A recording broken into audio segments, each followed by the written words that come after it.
된다고 베드로는 이야기하고 있습니다. 그들이 속인 불의대로 스스로 속임을 당한다는 것입니다. 제가 읽었던 13절 말씀에 따르면 그들은 낮에 즐기고 노는 것을 기쁘게 여기는 그런 사람들이었습니다.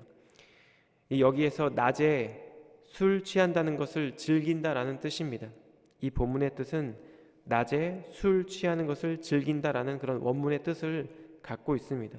이것은 그들이 얼마나 방탕한 삶을 살았는지를 우리에게 표현해주고 있는 그런 표현인데요. 심지어 그들이 성도들과 함께 연애할 때 이러한 일이 발생했다고 합니다. 이것은 성도들이 함께 참여하는 성만찬의 시간으로 우리가 추정할 수 있습니다. 고린도전서 11장 말씀에 따르면 초대교회의 성만찬이 음식과 포도주를 곁들인 식사 자리였음을 우리에게 암시하고 있는데, 어떤 이들은 실제로 먹을 것을 탐하고 술에 취할 수도 있었을 것입니다. 하나님 앞에서 거룩한 이 성만찬의 시간이 무절제와 탐닉의 시간으로 바뀌어 버린 것입니다. 이 베드로는 베드로전서 1장 19절에서 그리스도를 오직 흠 없고 점 없는 어린 양 같은 존재로 묘사한 바 있습니다. 1장 19절인데요. 오직 흠 없고 점 없는 어린 양 같은 그리스도의 보배로운 피로 된 것이니라. 따라서 그리스도의 몸인 교회는 그 주인을, 그 머리 대신 그리스도를 마땅히 닮아가야 할 것입니다.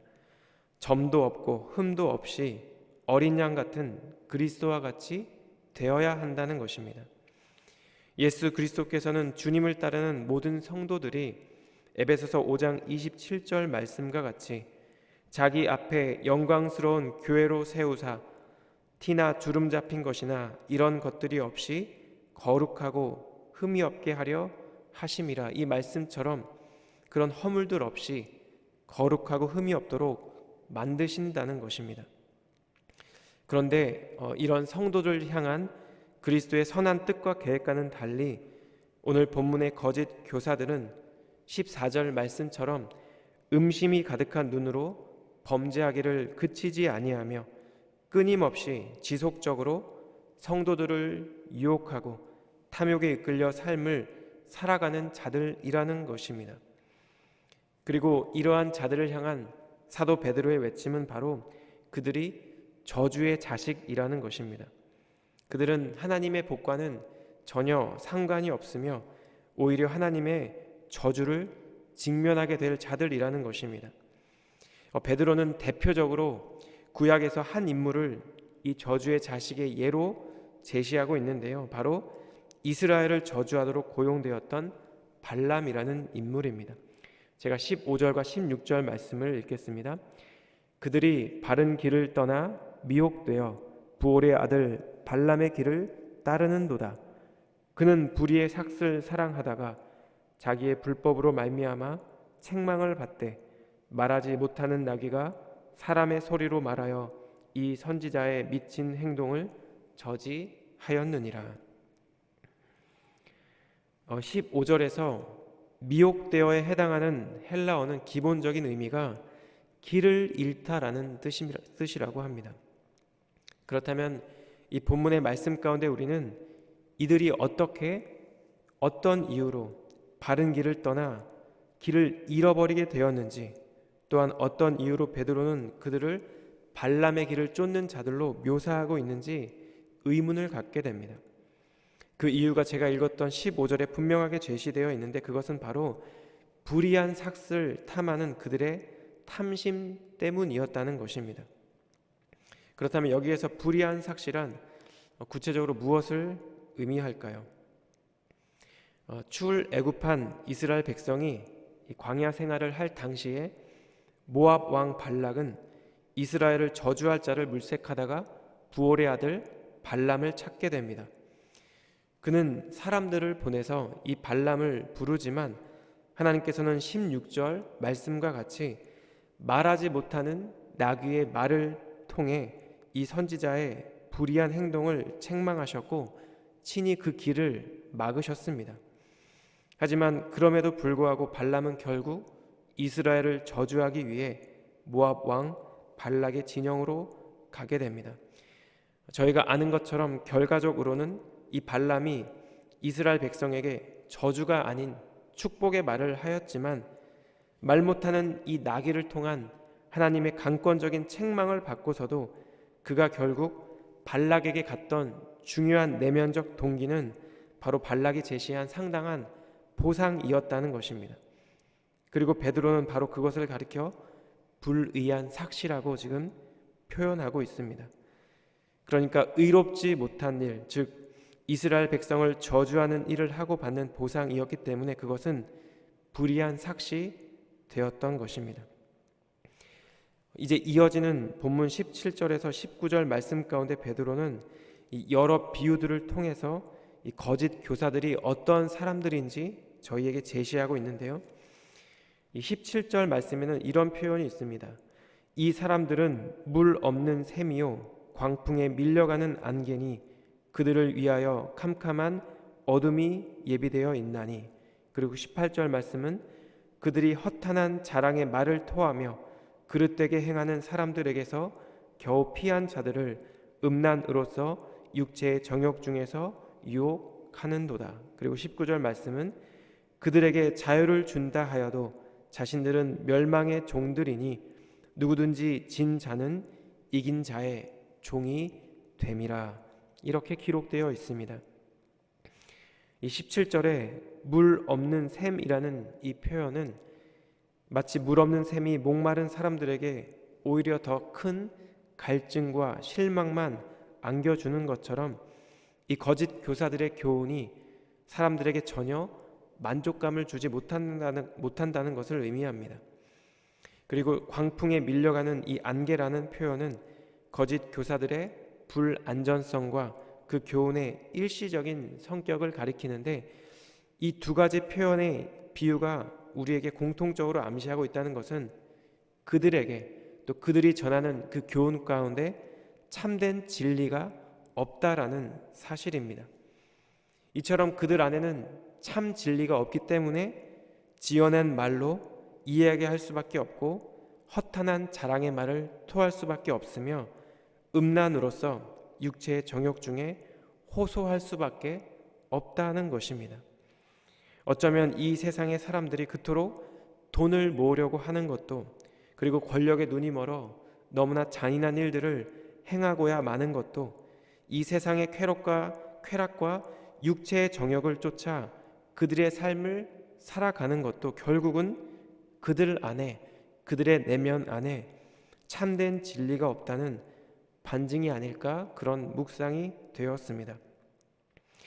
근대 최고의 수학자이자 물리학자이자 종교 철학자인 파스칼이라는 사람은 모든 사람에게는 오직 하나님만이 채울 수 있는 하나님이 만드신 공간이 있다라는 그런 말을 남겼습니다.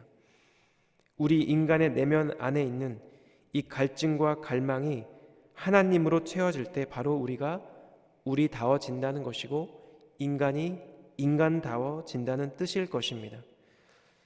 그 어떤 것으로도 자신 안에 있는 그 갈증을 채울 수 없었던 사마리아 여인에게 우리 주님께서 하신 말씀이 요한복음 4장 13절과 14절에 기록되어 있는데요. 제가 읽어드리겠습니다. 예수께서 대답하여 이르시되 이 물을 마시는 자마다 다시 목마르려니와 내가 주는 물을 마시는 자는 영원히 목마르지 아니하리니 내가 주는 물은 그 속에서 영생하도록 솟아나는 샘물이 됨이라. 하지만 안타깝게도 멸망을 향해 달려가는 이 세상의 사람들은 이 공간을 하나님이 아닌 이 세상의 것으로 자신의 욕심과 정욕으로 때로는 자신의 꿈과 소망으로 채우려고 한다는 것입니다. 이제 오늘 본문 마지막 단락인 20절에서 22절 말씀을 통해 이 베드로는 거짓 교사들의 또 다른 실체를 저희에게 고발하고 있는데요. 20절과 21절 말씀을 제가 읽겠습니다. 만일 그들이 우리 주 되신 구주 예수 그리스도를 알므로 세상의 더러움을 피한 후에 다시 그 중에 얽매이고 지면 그 중에 그 나중 형편이 처음보다 더 심하리니 의의 도를 안 후에 받은 거룩한 명령을 저버리는 것보다 알지 못하는 것이 도리어 그들에게 나으니라. 베드로는 그리스도를 아는 길을 따르다가 그 길을 버리고 죄와 어둠으로 되돌아간 거짓 교사들이 차라리 처음부터 이 세상의 더러움을 피하지 않았다면 그것이 오히려 그들에게 더 나았을 것이라고 이야기하고 있는 것입니다.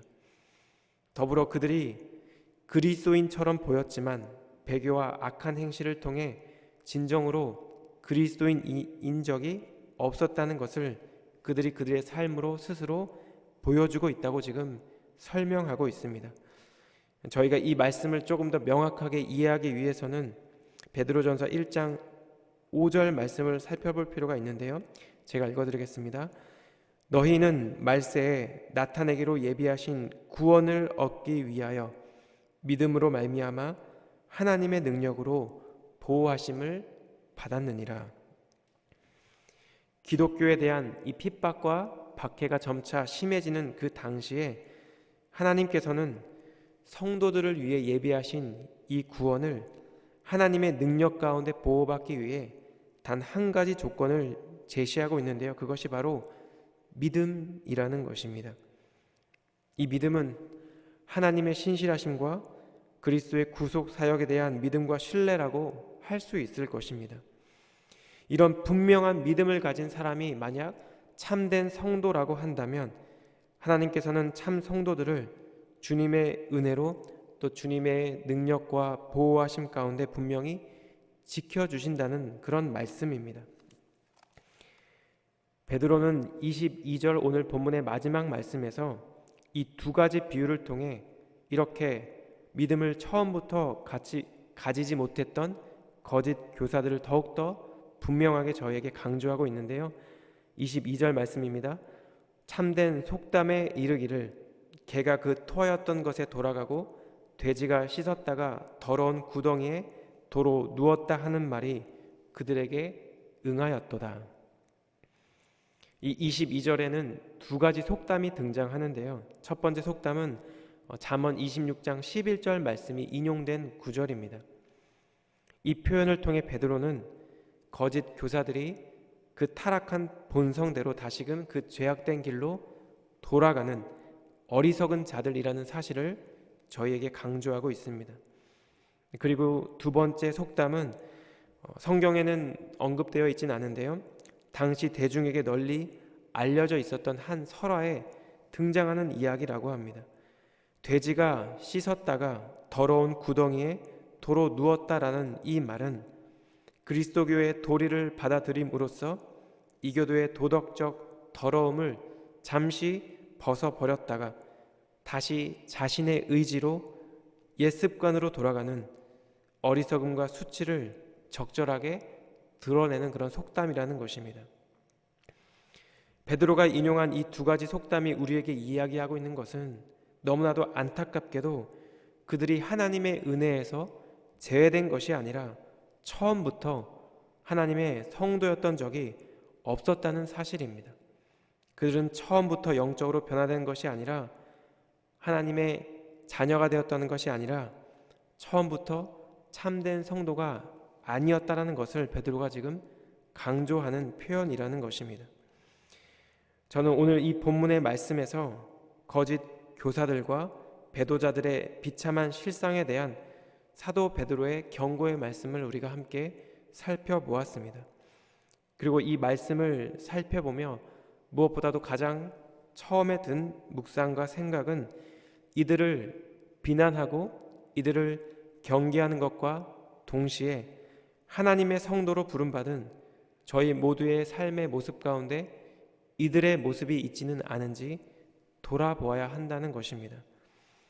불의한 삭스를 사랑해서 결국 하나님의 경고에도 불구하고 멸망의 길로 간 이 발람과 같이 바른 길을 떠나서 불의한 삭스를 추구하는 어떤 욕구나 동기가 있는지 우리 스스로를 돌아보아야 한다는 것입니다. 혹시나 내가 지금 서 있는 이 자리가 허탄한 자랑과 육체의 정욕을 쫓는 길은 아닌지 돌아보아야 한다는 것입니다. 빌립보서 3장 12절에서 14절 말씀에 있는 사도 바울의 고백과 같이 우리에게 있어서 구원은 이미 얻었다고 혹은 완전히 이루었다고 말할 수 있는 것이 아니라 우리의 전 인생을 통해 이루어 가야 하는 여정이기 때문입니다.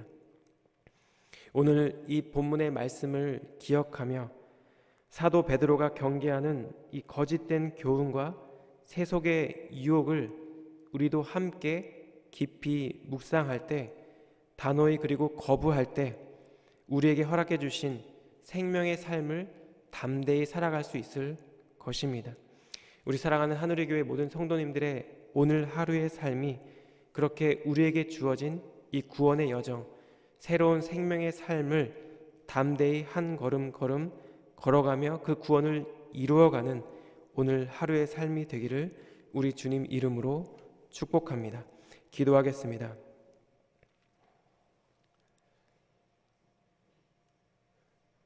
거룩하신 하나님, 오늘도 사도 베드로의 이 권면과 견계의 말씀을 통해 우리 자신의 삶을 돌아보게 하시니 감사를 드립니다. 하나님, 혹시나 우리 안에 불의한 삭을 사랑하고 바른 길을 떠나고 있지는 않은지 말씀 가운데 우리의 삶의 모습을 보여주시고, 혹시나 우리 안에 있는 허탈한 자랑과 육체의 정욕을 쫓고자 하는 우리의 삶의 모습이 있진 않은지 우리를 돌아볼 수 있는 은혜를 이 시간 저희 모두에게 허락하여 주시옵소서. 우리를 위하여 십자가를 지시고 그 수치와 고난을 당하시며 모든 피를 흘리시고 우리를 위해 다시 부활하신 예수 그리스도의 삶을 쫓아 살아가는 오늘 하루의 삶이 될 수 있도록 하나님 저희 모두를 축복하여 주시옵소서. 오늘 하루도 그렇게 우리에게 허락해 주신 그 구원을 이루어가며 우리에게 허락해 주신 그 생명의 길을 걸어가는 저희 모두가 될 수 있도록 주님 저희와 동행하여 주시옵소서. 오늘도 그 은혜를 사모하며 그 삶의 자리로 나아가는 저희 모두의 삶의 영역들 가운데 하나님 동행하여 주시고 하나님 친히 임재하여 주시옵소서. 그렇게 행하실 주님께 감사드리며 예수님의 존귀하신 이름으로 기도드렸습니다. 아멘.